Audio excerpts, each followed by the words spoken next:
Hello అండి, welcome to my mini vlog. ఈరోజు అయితే ఇల్లు సదురుతున్నాను అనమాట. ఇల్లు సదురుతుంటే చూడండి మా చింతల్లి ఏం చేస్తుండే. ప్రపంచంలోనే తల్లులందరికీ ఇదే సిచ్యువేషన్. అసలుకి మనం ఏదైనా పని చేస్తుంటే పిల్లలు ఇలా చేయడము నాకైతే మస్తు బాధ అనిపిస్తుంది. ఇలా చేస్తే ఇంకేం చేస్తాం, ఒక పక్క పని అవ్వాలి, ఇంకో పక్క తను కూడా ఎడవకూడదు. ఇంకెలాగలాగా తనైతే డైవర్ట్ చేసేసాను. తనైతే ఇంకా ఆడుకుంటుంది. నాకున్న పని అయితే మొత్తం ఇంకా ముగించేసుకున్నాను. ఇక్కడ మా చింతల్లి చూసారా ఎట్లా చేస్తుందో. తను ఆడుకున్నంతసేపు ఆడుకుంటుంది, మళ్ళీ చూసారా ఎలా వచ్చేసిందా నా దగ్గరికి. ఇంకా మళ్ళీ స్టార్ట్ చేసింది. ఏం గుబులు వచ్చిందో ఏంటో, ఆడుకునే మధ్యలోనే ఇంకా నన్ను చూసింది. ఇంక మళ్ళీ ఉరికొచ్చేసింది. పని ఇంకా ఆగిపోయింది. ఇంకేం చేస్తాను చెప్పండి. ఇంకా తనైతే కొద్దిసేపు ఫీడింగ్ ఇచ్చేసి పడుకోబెట్టేశాను. తను పడుకున్నప్పుడు ఇంకా నా పని నేను చేసుకోవాలి కదా, అందుకే ఇంకా బట్టలన్నీ సదురుతున్నాను అనమాట.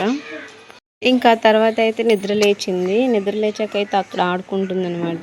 తినైతే వాళ్ళ అన్నయ్య, తను చాలా సైలెంట్, అసలు ఏం మాట్లాడు. ఇంకా వాళ్ళ అమ్మ కోసం అయితే ఏడుస్తున్నాడు. కానీ వాళ్ళ అమ్మ వాళ్ళు అయితే ఇక్కడ ఇంట్లో లేరనమాట. వాళ్ళ చిన్నాన్న అయితే ఇక్కడ వదిలేసి వెళ్ళారు. ఇంకా పాపతో అయితే ఆడుకుంటుంది. ఇంక ఇదైతే నా డిగ్రీ ఐడి అనమాట. డిగ్రీ అయిపోయాక అయితే మా చింతల్లి ఆడుకోవడానికి అయితే యూజ్ అవుతుంది. ఎందుకు పనికిరాదు అనుకున్నాను, పర్లేదు బాగానే యూజ్ అవుతుంది. ఇంకా మళ్ళీ ఇక్కడ నేను కనిపించాను. ఇంకా నా దగ్గరికి అయితే వచ్చేస్తుంది. అసలు పని అసలు ఏం చేసుకొని ఇవ్వట్లేదు. ఇంకేం చేస్తాను చెప్పండి, తప్పదు. ఒక్కదాన్నే ఉన్నాను. కానీ ఇంట్లో వాళ్ళ డాడీ ఎవరైనా ఉందో అయితే ఆగేదేమో, కానీ ఆగట్లేదు. వాళ్ళ డాడీ అయితే కొంచెం పనిలో ఉన్నారు, కార్డ్స్ ఇస్తూ తిరుగుతున్నారనమాట. ఇంట్లో ఫంక్షన్ ఉందని చెప్పాను కదా, ఫంక్షన్ దగ్గర అయితే వస్తుంది. నాకైతే ఇంట్లో చాలా పని ఉంది, ఒక్కదాన్ని అవ్వట్లేదని చెప్పి అమ్మనైతే రమ్మని చెప్పాను. అమ్మ అయితే రేపు ఎల్లుండో వస్తా అని చెప్పారు. కానీ ఈలోగా నేను కూడా ఏదో ఒక పని చేసుకోవాలి కదా అన్నట్టుగా చిన్నగా పని చేసుకుంటున్నాను. కానీ మా చింతల్లి మాత్రం అస్సలు చేసుకొని ఇవ్వట్లేదు. ఇంకెలాగోలాగ తనైతే డైవర్ట్ చేస్తున్నాను. కాకపోతే నేను వెళ్ళి పనిలో ఉంటున్నాను, నా దగ్గరకు వచ్చేస్తుంది.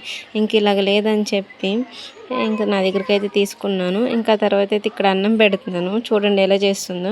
తనకు అన్నం పెట్టేటప్పుడు ఎప్పుడైనా సరే కోళ్ళకి మేత పెట్టి తనకి అన్నం పెట్టాలి, లేదంటే తినదు. కోళ్ళని చూస్తూ తింటుంది అనమాట. ఇది ఒక డైలీ ఒక పని అయిపోయింది తనకి. ఇంకేం చేస్తాను చెప్పండి, తను తినడం కావాలి మనకైతే. చెప్పడం మర్చిపోయాను, సబ్స్క్రైబ్ అయితే చేసుకోవట్లేదు. అందరూ చూస్తున్నారు కానీ సబ్స్క్రైబ్ చేసుకోవచ్చు కదా ప్లీజ్. ఇంక ఈ సైకిల్ అయితే మా అమ్మ గిఫ్ట్ చేసింది అనమాట తనకి. ఇప్పుడే ఇంకా నడవడం లేదు, కానీ అప్పుడే సైకిల్ వచ్చేసింది.